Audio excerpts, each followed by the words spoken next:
అందరికీ నమస్తే అండి. రాజకీయాల్లో చిన్నపాటి సమన్వయ లోపం, చాలా చిన్న చిన్న ఇష్యూస్ అవి పెద్దవిగా మారి కొంతమంది వ్యక్తుల జీవితాలను మార్చేస్తాయి.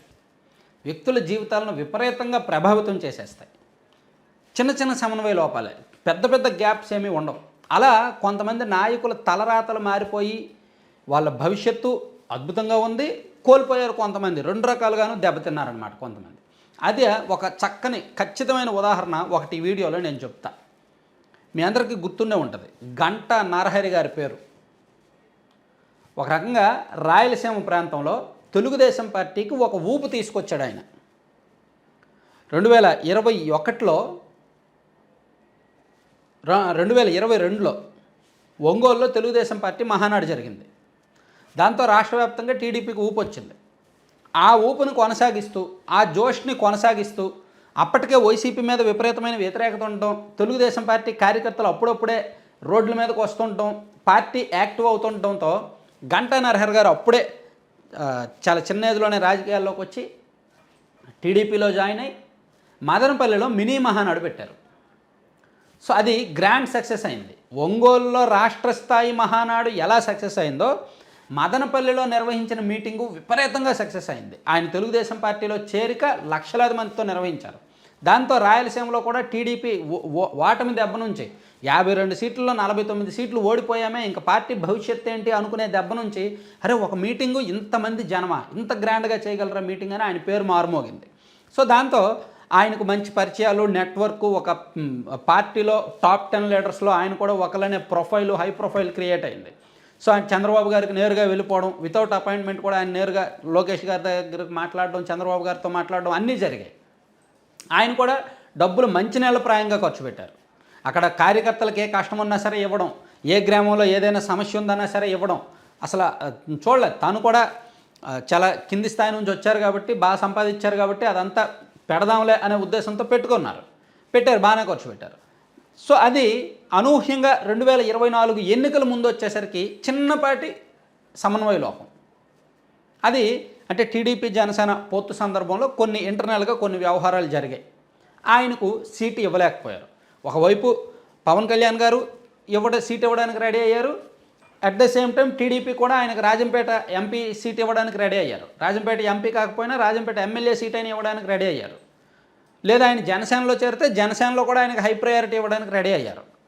కానీ ఇక్కడ ఒక ఇంటర్నల్ విషయం, ఒక చిన్నపాటి గ్యాప్ కారణంగా ఆయనకు సీట్ రాలే. ఆయన ఎవరిని అనలేదు, ఆయన్ని ఎవరు ఏమీ అనలేదు. కానీ ఆ చిన్న సమన్వయ లోపంతో ఆయన బాగా హర్ట్ అయ్యి పార్టీ మారిపోయారు. ఎన్నికలకు ముందే వైసీపీలోకి వెళ్ళిపోయారు. పార్టీ కోసం అంత కష్టపడి చాలా ఖర్చు పెట్టి ఎన్నికల ముందు పార్టీ మారారు. అయినా సరే ఆయన ఎవరితో శత్రుత్వం పెట్టుకోలేదు, ఎవరిని విమర్శించలేదు. కొంతమంది ఖర్చు పెట్టేసి పార్టీ మారినప్పుడు పార్టీల మీద శాపనార్థాలు పెడతారు. నన్ను గౌరవించలేదు, నన్ను అలా చేశారు, ఇలా చేశారు, నా చేత ఖర్చు పెట్టించారని అంటారు. కానీ ఆయన ఒక్క కామెంట్ చేయాల, సైలెంట్గా తన పని ఏదో తను చేసుకున్నాడు, తన రాజకీయం మీద తను చేసుకున్నారు. సో ఇప్పుడు జగన్మోహన్ రెడ్డి గారికి ఆయనే ఒక ఆయుధం. ఆ ప్రాంతంలో బలిజ కమ్యూనిటీలో బలమైన నాయకులు వైసీపీలో లేరు. రాయలసీమ ప్రాంతంలో రెడ్డి కమ్యూనిటీ ఎంత స్ట్రాంగో, వాల్మీకి బోయ కురుబా కమ్యూనిటీలు ఎంత స్ట్రాంగో, కొన్ని జిల్లాల్లో కొన్ని ప్రాంతాల్లో బలిజ కమ్యూనిటీ కూడా అంతే స్ట్రాంగ్, బలమైన ఓట్ బ్యాంక్ ఉంది. కాకపోతే రాజకీయంగా పూర్తి స్థాయి ఉనికి లేదు వాళ్ళకి.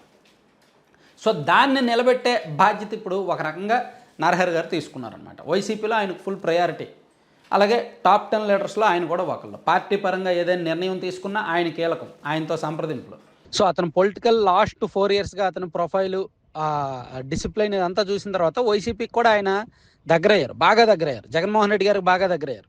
సో వైసీపీ ఆ పార్టీలో కూడా అతనికి సముచిత స్థానం కల్పించే అవకాశాలు అయితే ఉన్నాయన్నమాట. ఖచ్చితంగా కొన్ని నెలల్లోనే రాబోతుంది ఈ డెసిషన్.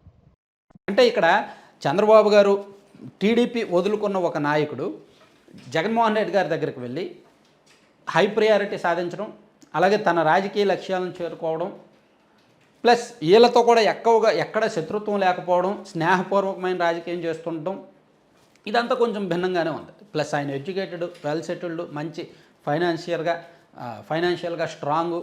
సో ఆయన ఒకవైపు వదులుకున్నందుకు టీడీపీ వాళ్ళు ఇప్పటికే అనుకుంటారు అక్కడక్కడ, ఆయన కనుక రాజంపేట ఎంపీ సీట్ పోటీ చేసి ఉంటే గెలిచేవాళ్ళు, కిరణ్ కుమార్ రెడ్డి గారికి అనవసరంగా ఇచ్చాము, కిరణ్ కుమార్ రెడ్డి గారికి ఇచ్చాం కాబట్టి ఓడిపోయాము, అదే నరహరి గారు పోటీ చేస్తే ఖచ్చితంగా గెలిచేవాళ్ళము అని ఇప్పటికి కూడా టీడీపీ వాళ్ళు చాలామంది కామెంట్స్ చేస్తూ ఉంటారు. సో అటువంటిది ఇప్పుడు ఆయన వైసీపీలో కీలకం కాబోతున్నారనమాట.